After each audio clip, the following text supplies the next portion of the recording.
తర్వాత ప్రాణాయామం. ఆసనం తర్వాత నెంబర్ 2 పాయింట్ ప్రాణాయామం. మంత్రము కాదు, చూసారా? దేర్ నో మంత్రము my dear friends. Cut. Gayatri మంత్రము కట్.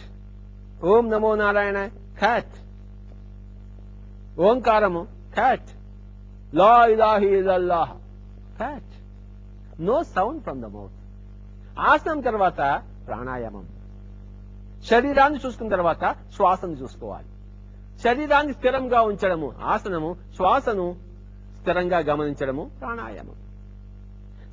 శ్వాసను నియంత్రించడము, దానిలో కుంభకము చేయడము,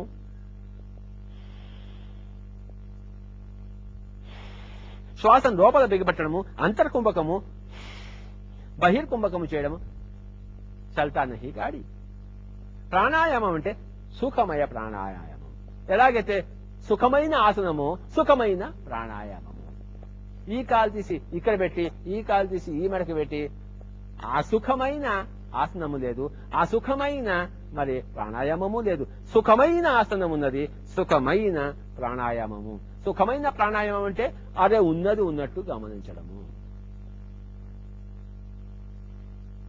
నీకు ఎలా హాయిగా ఉంటే అలా కూర్చోవడము సుఖమైన ఆసనము.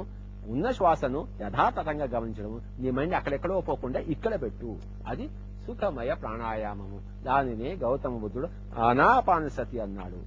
మనము పిరమిడ్ స్పిరిచువల్ సొసైటీ మాస్టర్లము శ్వాస మీద ధ్యాస. సుఖమయ ప్రాణాయామం కుంభకరహిత కేవల పూరక రేచకాత్మక సుఖమయ ప్రాణాయామము ఆనాపానసతి. అంతే, అంతకన్నా మరొకటి లేదు మై డియర్ ఫ్రెండ్స్. ఆసనం ఫస్ట్ పాయింట్. ధ్యాన శాస్త్రము. ఈరోజు మనం ఏం తెలుసుకుంటున్నాము? ధ్యాన శాస్త్రం. ఎందుకు తెలుసుకుంటున్నాము? ధ్యాన అభ్యాసం కోసం. ధ్యాన అభ్యాసం చేస్తే ఏమవుతుంది? 3 వస్తాయి. 1 సకల ప్రాణికోటితో స్నేహము, అనురాగము, ఏకము, మీ యొక్క జీవితం మీద మీకు ఆధిపత్యం. 3 మీరు అహం బ్రహ్మాస్మి అని తెలుసుకుంటారు. ఐఎమ్ ఎ గాడ్ అని తెలుసుకుంటారు. ధ్యాన శాస్త్రం ఏం చెప్తుంది? ఫస్ట్ ఆసనము, 2 ప్రాణాయామము, 3 ప్రత్యాహారము. చక్కగా కూర్చొని కళ్ళు 2 మూసుకుని వ్రేళ్లలో వ్రేళ్లు పెట్టి, ఈ కాళ్ళలోంచి 10% ఎనర్జీ బయటికి పోతుంటుంది. దాన్ని మనం సమాహితం చేసుకుంటాం వీలైనంత. చేతుల్లోంచి 10% ఎనర్జీ పోతూ ఉంటుంది, శక్తి. దాన్ని సమాహితం చేసుకుంటాం. కళ్ళలోంచి 80% ఎనర్జీ పోతుంది, దాన్ని సమాహితం చేసుకుంటాం. అంటే తర్వాత మనసు ఆలోచన ద్వారా ప్రాణం అంతా బయటికి పోతుంటుంది ఎనర్జీ. దాన్ని కూడా సమాహితం చేసుకోవడం కోసం యోగ చిత్త వృత్తి నిరోధ. యోగం అనగా చిత్త వృత్తిలో నిరోధించడం. ఎలా నిరోధింపబడతాయి? ఈ 2వ స్టెప్ ద్వారా, ప్రాణాయామం ద్వారా. ప్రాణాయామం ద్వారా చిత్తవృత్తి నిరోధము. చిత్తవృత్తి నిరోధం జరిగినప్పుడు బహిర్ముఖము అంతర్ధానమైనప్పుడు, అంతర్ముఖము ప్రత్యక్షమైనప్పుడు, ఆ అంతర్ముఖ స్థితిని ప్రత్యాహారము 3వ స్థితి అంటారు. ఎప్పుడైతే బయట ఉన్న మొగుడు, పెళ్ళాము, పిల్లలు, ఇల్లు, ఆస్తి, సంపద, పేరు, MLA, MP, chief minister, prime minister అన్ని పోతాయో అప్పుడేమవుతుందంటే లోపల విషయాలు చూడడం మొదలు పెడతారు, లోపల విషయాలు వినడం మొదలు పెడతారు, లోపల సంచారము మొదలవుతుంది.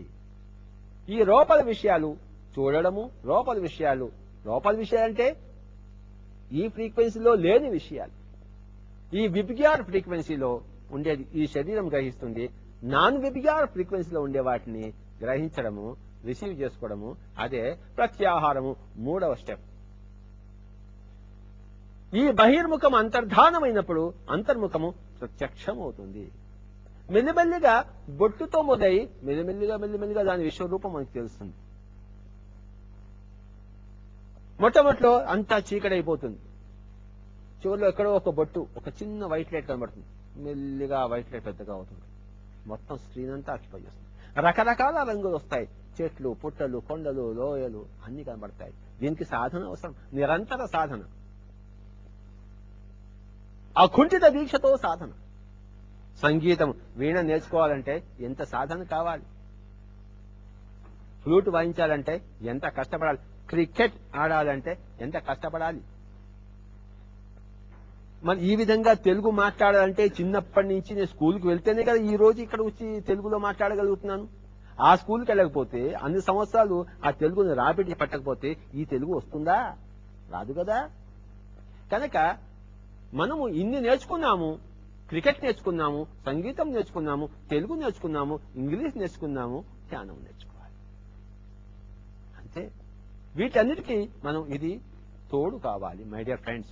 మొట్టమొదటిది ఆసనము, రెండవది ప్రాణాయామము, మూడవది ప్రత్యాహారము. అంటే లోపల విషయాలు కనబడుతుంటాయి. కొండలు, కోనలు, లోయలు, జలపాతాలు, చక్కటి ప్రకృతి దృశ్యాలు కనబడతాయి. కూర్చోగా కూర్చోగా కూర్చోగా కూర్చోగా కూర్చోగా ఈ లోపల దృశ్యాలు కనపడ్డము, లోపల నుంచి జ్ఞానాన్ని స్వీకరించడము, దాన్ని ప్రత్యాహారము.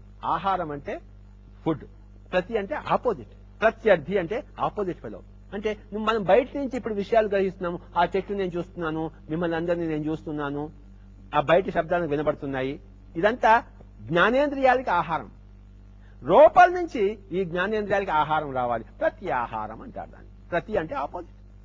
అంటే బయట నుంచి నాకు ఆహారం కాదు, లోపల నుంచి నాకు ఆహారం కావాలి. అంటే నేను కళ్ళు మూసుకుంటే నాకు కృష్ణుడు కనబడతాడు, నా చనిపోయిన తల్లి చనిపోయిన తండ్రి కనబడతారు, వాళ్ళు మాట్లాడతారు. నచికేతుడు అడిగాడు, చనిపోయిన తర్వాత ఏమవుతుంది స్వామి అని అడిగాడు. అది ఇప్పుడు నీకెందుకయ్యా, నీకు మంచి సౌభాగ్యం ఇస్తాను, మరి అష్ట ఐశ్వర్యాలు ఇస్తానంటే నాకు అదేమీ వద్దు, నాకు చనిపోయిన తర్వాత ఏమవుతుందో చెప్పాను. అంటే నా తల్లి చచ్చిపోయింది, నా తండ్రి చచ్చిపోయాడు, నా కూతురు చనిపోయింది, నా పెళ్ళాం చనిపోయింది, మొగుడు చనిపోయాడు, ఎక్కడ పోయారు వాళ్ళు చూడాలి, ప్రత్యక్షంగా చూడవలే, తెలుసుకునేవలే. అందుకోసం ధ్యాన శాస్త్రం. మై డియర్ ఫ్రెండ్స్, నచికేతుడు అది అడిగాడు. అడగవలసిన ప్రశ్న అది. మనిషి చనిపోయిన తర్వాత ఏమవుతాడు, అదొక్కటే అడగవలసిన ప్రశ్న. అది తప్ప మిగతావన్నీ అడుగుతారు. నా కొడుకు ఉద్యోగం, నా పెళ్ళాం ఉద్యోగం కావాలి. రామచంద్ర, కొడుకు ఉద్యోగం వస్తుంది, కూతురు పెళ్లి అవుతుంది, అన్ని వస్తాయి, అన్ని సకల సౌభాగ్యాలు నీ దగ్గరకు వస్తాయి. ధ్యానం చేయవయ్యా. మై డియర్ ఫ్రెండ్స్, ఆసనము, ప్రాణాయామము, ప్రత్యాహారము. ప్రత్యాహారం తర్వాత నాలుగవది ధారణ. అంటే నీకు ధ్యానం చేసినప్పుడు ఏది కనబడుతుందో, ఏ వాసన నీకు వస్తుందో, ఏ నాదం వినపడుతుందో దాని మీద ఏకాగ్రత. మామూలు పుస్తకాలు ఏం చేస్తారు, ఏదో మంత్రం చెప్పు, దాని మీద ఏకాగ్రత. ఈ మామూలు పుస్తకాల్లో బొట్టు కూడా తెలియదు వాళ్ళకి. సంస్కృతం మాత్రం తెలుసుకున్న వాళ్ళు ఈ పుస్తకాల గురించి వ్రాశారు. ధ్యానం చేసిన వాడు ఎవడు రాయలే, ఈ పుస్తకం గురించి కామెంట్ చేయలే. My dear friends, lock, stock and barrel అవన్నీ కూడా పక్కన పెట్టేసి ఈ ధ్యాన విద్యను, శాస్త్రాన్ని స్వీకరించండి. మీకు లోపల ఏదైతే కనబడుతుందో ధ్యానం చేస్తుండగా మనసు శమించగా, మూడవ కన్ను విప్పారగా, ఈ ఆజ్ఞాచక్రము తెలుసుకోగా, 6 సెంటర్స్ ఉన్నాయి. మూలాధార, స్వాధిష్టాన, మణిపూరక, అనాహత, విశుద్ధ, ఆజ్ఞ. మీ గత జన్మలోని కర్మలన్నీ ప్రక్షాళనం విశుద్ధం అయిన తర్వాతే మీకు మూడవ కన్ను తెలుసుకుంటారు. అంతకు ముందు తెలుసుకోవడం అసంభవం కాక అసంభవం. విశుద్ధం కావాలి, అప్పుడే ఆజ్ఞ. విశుద్ధం అంటే టోటల్ గా శుద్ధం. ఎన్ని జన్మల్లో ఎన్ని మేకలను తిన్నారో, ఎన్ని పీతలను తిన్నామో, ఈ జన్మలోనే ఎన్ని చేపలు తిన్నామో, ఎంతమంది మనుషుల మీద అన్యాయంగా దౌర్జన్యంగా పరం చేశాము, లెక్కే లేదు కదా. లెక్క కట్టవలే. లెక్క కట్టే స్థితే విశుద్ధ స్థితి. లెక్క కట్టక ముందు మనసు మూగపోయిన స్థితి, కింగ్ కర్తవ్యత మూఢుడై ఉన్నప్పుడు అనాథం. నోటు మాట రాదు, దిగులుతో అనాథం. సౌండ్ లేదు వాడి దగ్గర. చేసిన పాపాలన్నీ నెత్తి మీద ఉన్నాయి. కన్ను లొట్టబోయింది, కాలు వంకర పోయింది, పారాలసిస్ వచ్చింది, ఇంట్లో బియ్యం లేవు, బయట వదిలితున్నారు, మానము అవమానము అని లెక్కన. నోటు మూగపోయిన అనాహతము. తర్వాత పాప ప్రక్షాళన జరిగినప్పుడు విశుద్ధము. తర్వాత ఆజ్ఞాచక్రం మూడవ కన్ను తెరుచుకును.